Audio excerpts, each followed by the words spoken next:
Hello नमस्कार दोस्तों, मैं अर्पित आपके अपने YouTube channel IAS PCS academy में आप सभी का स्वागत करता हूं। जो हमारी CDP की श्रृंखला चल रही है उसी क्रम में नेक्स्ट क्लास लेकर आया हूं। तो आइए आज की क्लास स्टार्ट करते हैं। क्वेश्चन नंबर 1, निम्न में से कौन सा अधिगम के पठार का कारण नहीं है? किसका? अधिगम के पठार का मतलब विकृति का। प्रेरणा की सीमा बिल्कुल है। अगर आपकी प्रेरणा सीमा की कम हो गई तो फिर आप में अधिगम के पठार बनने शुरू हो जाएंगे। शारीरिक सीमा बिल्कुल, थकावट होती है ना, फिर हमारा पढ़ाई में मन नहीं लगता है, तो अधिगम के पठार का कारण एक ये भी है। ज्ञान की सीमा बिल्कुल है। विद्यालय का असहयोग से इसके कोई तात्पर्य नहीं है, तो ऑप्शन बी हो जाएगा हमारा। नेक्स्ट, अधिगम अनुभव और प्रशिक्षण के फलस्वरूप व्यवहार में परिवर्तन है। अधिगम अनुभव, ध्यान रखना, अनुभव और प्रशिक्षण के फलस्वरूप, तो परिणाम स्वरूप व्यवहार में परिवर्तन, यह कथन किसने कहा है? मतलब जो अधिगम की परिभाषा वाली किसने दी है? तो किसने दी है? गेट्स ने। गेट्स एवं अन्य ने, मतलब इनके सहयोगियों ने। स्टैनफोर्ड विनय परीक्षण मापन करता है। जो स्टैनफोर्ड विनय परीक्षण है किसका मापन करता है? तो बुद्धि का। विनय बुद्धि संबंधित है हमारे। अंतर्मुखी व्यक्तित्व एवं बहिर्मुखी व्यक्तित्व का वर्गीकरण किसने किया है? किसने? तो किसने किया है? युंग ने। किसने? युंग ने। बच्चों के सामाजिक विकास को प्रभावित करने वाले कारक हैं। बच्चों के सामाजिक विकास को प्रभावित करने वाले कारक हैं। आर्थिक तत्व, शारीरिक तत्व, वंशानुगत तत्व, सामाजिक परिवेशजन्य तत्व। तो हमारा ऑप्शन हो जाएगा बी। क्या कह रहा है? सामाजिक विकास को हमारा तो सामाजिक परिवेशजन्य जो तत्व हैं वो ज़्यादा प्रभावित करते हैं, तो ऑप्शन बी हो जाएगा। निम्न में से कौन सा शारीरिक विकास का एक प्रमुख नियम है? शारीरिक विकास का प्रमुख नियम है तो कौन सा है? मानसिक विकास से भिन्नता का नियम, अनियमित विकास का नियम, द्रुतगामी विकास का नियम, कल्पना और संवेगात्मक विकास का नियम। क्या कह रहा है? शारीरिक विकास का एक नियम है तो अनियमित विकास का नियम। विकास हमारा शारीरिक विकास अनियमित रूप से होता है, इसका कारण कहने का मतलब है। निम्न में से कौन सा विकास का सिद्धांत नहीं है? विकास का सिद्धांत नहीं है। निरंतरता विकास सिद्धांत बिल्कुल है। परस्पर संबंध का सिद्धांत बिल्कुल है। समान प्रतिमान का सिद्धांत बिल्कुल है। अनुकूलित प्रत्यावर्तन का सिद्धांत विकास का सिद्धांत नहीं है। परस्पर संबंध मतलब आपस में जुड़े हुए हैं सारे विकास, संवेगात्मक, सामाजिक, शारीरिक। विकास के परिणाम स्वरूप नवीन विशेषताएं और नवीन योग्यताएं प्रकट होती हैं। विकास के परिणाम स्वरूप नवीन विशेषताएं और नवीन योग्यताएं प्रकट होती हैं। ये बात किसने कही है? तो हमारे हरलॉक ने। किसने? हरलॉक ने। मूल प्रवृत्तियों को 14 प्रकार से किसने वर्गीकृत किया है? मूल प्रवृत्तियों को 14 प्रकार से, क्या कह रहा है? 14 प्रकार से किसने वर्गीकृत किया है? तो ये तो मूल प्रवृत्ति के लिए एक ही व्यक्ति बहुत चर्चित हैं, हमारे मैकडूगल साहब, तो ऑप्शन बी हो जाएगा। किसी दूसरी वस्तु की अपेक्षा एक वस्तु पर, किसी दूसरी वस्तु की अपेक्षा एक वस्तु पर चेतना का केंद्रीकरण अवधान है, मतलब अवधान है, तो यह कथन किसका है? तो यह कथन हमारे डम्बिल का है। किसका? डम्बिल का। निम्न में से कौन सा सीखने के मुख्य नियमों में शामिल नहीं है? मुख्य नियमों में शामिल नहीं है सीखने के। तत्परता का नियम है, अभ्यास का नियम है, प्रभाव का नियम है, बहुअनुक्रिया का नियम नहीं है। यह थॉर्नडाइक का गौड़ नियम है, मतलब द्वितीयक नियम है। 12 वर्ष से 16 वर्ष के बच्चों के लिए हिंदी में डॉक्टर एस जलोटा ने कौन सा परीक्षण प्रतिपादित किया? डॉक्टर एस जलोटा ने कौन सा दिया था? साधारण मानसिक योग्यता परीक्षण। किसने?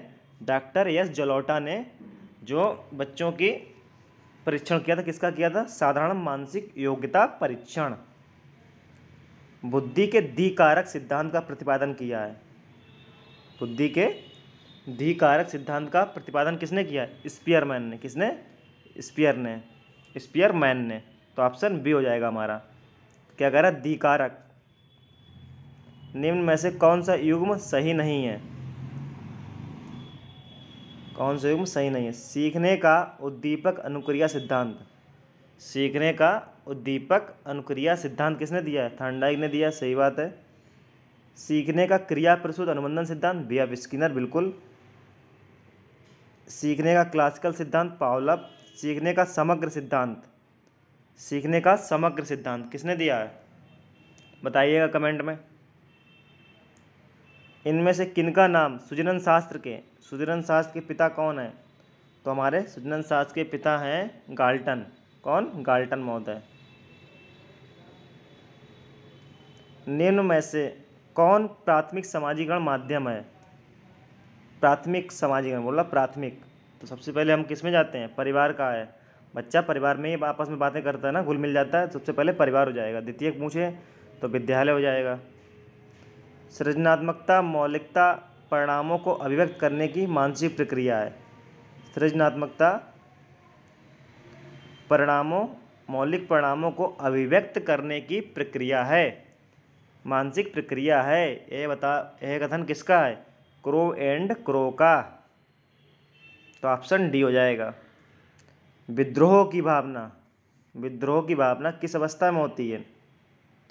विद्रोह की भावना पूर्व किशोरावस्था में। सीखने की वह अवधि जब सीखने की प्रक्रिया में कोई उन्नति नहीं होती है। मतलब जब आप सीख रहे हैं लेकिन अभी कोई उन्नति नहीं हो रही, बार निरस्ता आ रही है, तो क्या हो जाएगा? सीखने के पठार। तो इसको क्या बोलते हैं? कहने का मतलब है, इसको बोलते हैं सीखने के पठार। सीखने के प्रयास व भूल का सिद्धांत, प्रयास एवं भूल का सिद्धांत किसने किया? थॉर्नडाइक ने। किसने? हमारे थॉर्नडाइक महोदय ने।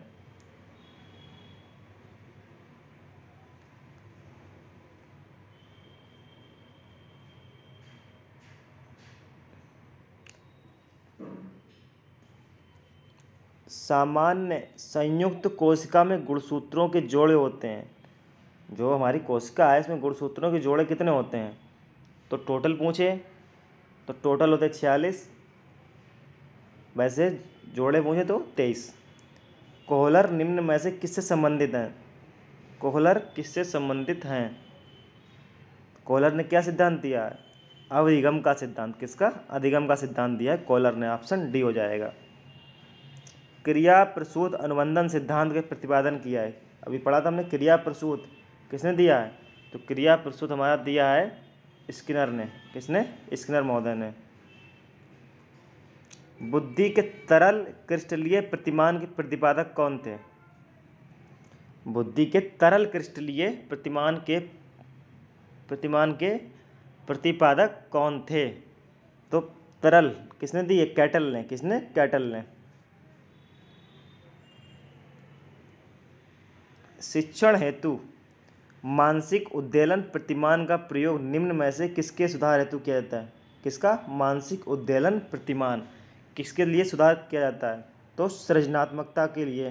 किसका उपयोग किया जाता है? मानसिक उद्वेलन प्रतिमान।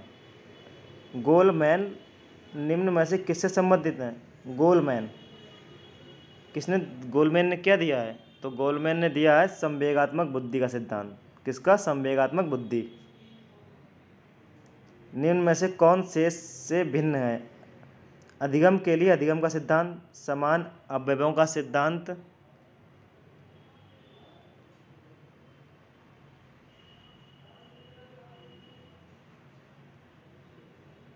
निम्न में से कौन से भिन्न है? अधिगम के लिए अधिगम का सिद्धांत, समान अवयवों का सिद्धांत,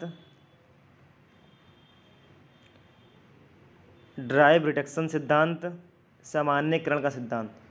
तो ऑप्शन सी ड्राइव रिडक्शन सिद्धांत है जो इससे भिन्न है। संज्ञानात्मक संप्राप्ति का न्यूनतम स्तर है।